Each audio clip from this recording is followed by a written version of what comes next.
Salut les amis, aujourd'hui on se retrouve pour le problème 2856 qui est un problème médium et qui s'intitule Minimum Array Length After Pair Removals. L'idée c'est qu'on nous donne en input un array d'entiers num qui est déjà trié dans un ordre croissant.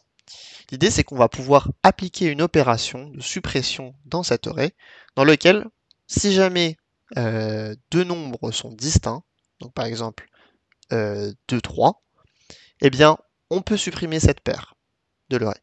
Et donc l'idée, ça va être d'appliquer cette opération intelligemment un certain nombre de fois, enfin le nombre de fois maximal, pour pouvoir retourner la taille de l'array minimale trouvée. Donc la première condition, en fait, elle nous impose que si on a deux fois le même nombre, même si jamais ce sont des indices différents, eh bien, on ne peut pas supprimer la paire. Mais à part ça, n'importe quelle paire, on peut les supprimer. Si on prend l'exemple 2, par exemple, on peut supprimer la paire 1 et 2. Ensuite, on peut supprimer la paire 1 et 3, puis la paire 2 et 3. Et là, on se retrouvera bien avec un array vide, et donc on pourra renvoyer 0. À noter que, par exemple, si jamais on avait supprimé 1 et 3 deux fois la paire 1 et 3, donc 0 et 1, 2, 3, 4, donc les indices 0, 4 et 1, 5, et bien on se serait retrouvé bloqué parce qu'on n'aurait plus que 2, 2. Et donc là, il ne faut pas renvoyer 1, il faut bien renvoyer 0 parce que, en fait, en faisant l'opération intelligemment, on arrive bien à supprimer toutes les paires une à une. Et donc le seul cas qui est problématique, c'est quand on se retrouve avec un élément qui apparaît trop de fois. Donc, je vous ai préparé un petit éditorial. Donc, l'idée, en fait, ça va être de compter le nombre d'apparitions d'éléments dans l'array nums. Comment est-ce qu'on a cette idée? On a cette idée assez facilement, en fait, parce que on a vite compris que le problème, il provenait d'un élément qui apparaît trop de fois. Et en allant un petit peu plus loin, quelle est la limite de fois qu'un élément peut apparaître et poser des problèmes? En fait, c'est si jamais la fréquence d'apparition, enfin le nombre de fois où cet élément apparaît, donc on va l'appeler x cet élément, si jamais cet élément x apparaît à un nombre max frec de fois, eh bien si max frec est strictement plus grand que la taille de l'array divisé par 2, eh bien ça va poser problème. Pourquoi la taille de l'array divisé par 2? C'est parce qu'on considère des paires. Donc on va pouvoir supprimer les paires une à une. Imaginons, on ne pouvait pas supprimer des paires, mais on pouvait supprimer des tuples de taille 3. Eh bien, la condition, ça aurait été max frec inférieur ou égal à n sur 3. Donc, maintenant, essayons de prouver pourquoi, quand l'élément est inférieur ou égal à n sur 2, à la partie entière de n sur 2, on peut avoir une solution optimale.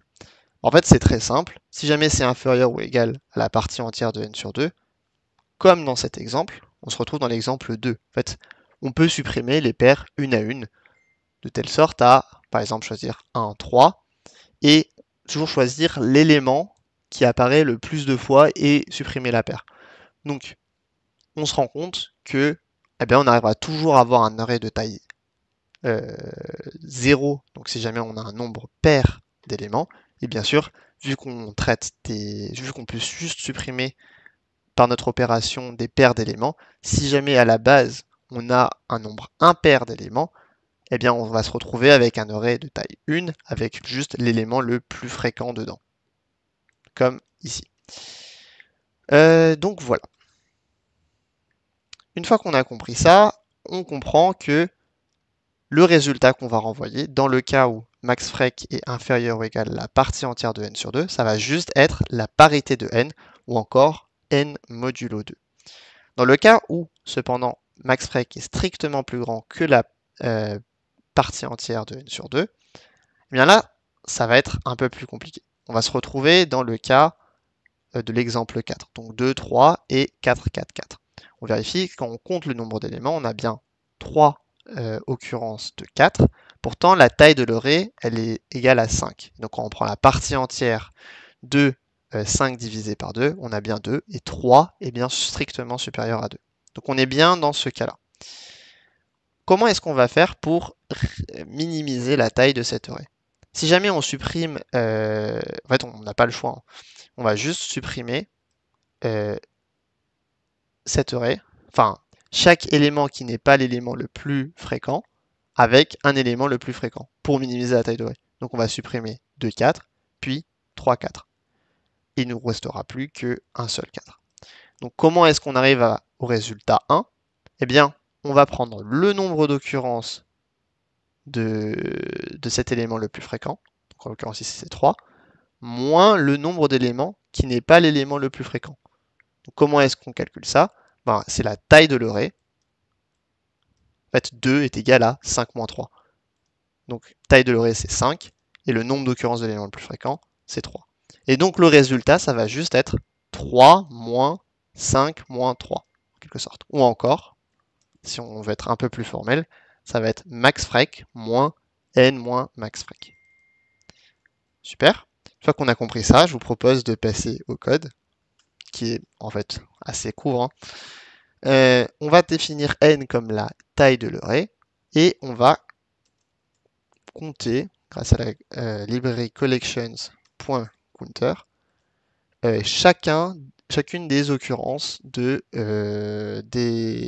entiers dans l'array nums. Donc si on print d, juste pour vous montrer, on va avoir, dans l'exemple par exemple ici, on va avoir 1, 2, 3, 4, 2.1. 1, 2.1, 2, 2.1, 3, 2.1. C'est-à-dire qu'il y a une occurrence de 1, une occurrence de 2, une occurrence de 3, une occurrence de 4. Et donc, pour avoir maxfrec, c'est très simple, il nous suffit de prendre le maximum des valeurs de ce dictionnaire.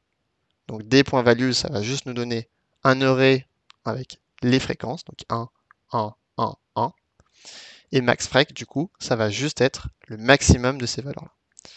Et donc, d'après ce que je viens de vous dire, si jamais maxfrec est inférieur ou égal à la partie entière de n sur 2, on va juste retourner la parité de n. Donc le résultat de n modulo 2. Si c'est impair, en supprimant toutes les paires, on va se retrouver avec un élément simple qui ne pourra pas être supprimé.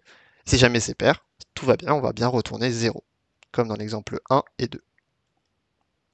Si ce n'est pas le cas, eh bien, d'après la formule que je viens de vous décrire, on va renvoyer maxfrec moins n moins maxfrec. Et donc, quand on submit, on se rend compte que ça va bien compiler. Et on est même sur une solution qui est très efficiente, avec 90% des algorithmes qui sont moins efficients que le nôtre. Donc merci beaucoup d'avoir regardé cette vidéo, et si elle vous a plu, n'hésitez pas à vous abonner et liker cette vidéo. Sur la chaîne, il y a plein d'autres solutions de problèmes intéressants de LeetCode que j'ai pu réaliser. Et donc voilà, n'hésitez pas à aller regarder si ça vous plaît. Salut!